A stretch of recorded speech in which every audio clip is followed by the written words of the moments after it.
ప్రతి ఇయర్ చేసేదే అయినా స్వామివారికి 3 రోజుల పాటు వరుసగా చేసే పూజని ఈ సంవత్సరం మాత్రం ఒకే రోజు 3 మేళాలు సమర్పించుకుందాం అని అనుకున్నాను.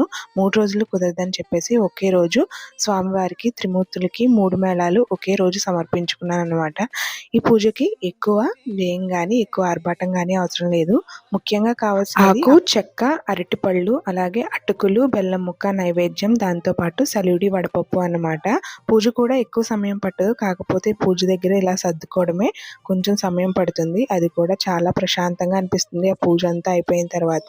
స్వామివారికి ముఖ్యంగా వెలిగించే ఈ దీపాలు అనేది మట్టి ప్రమిదల్లోనే పెడుతూ ఉంటాను అనమాట.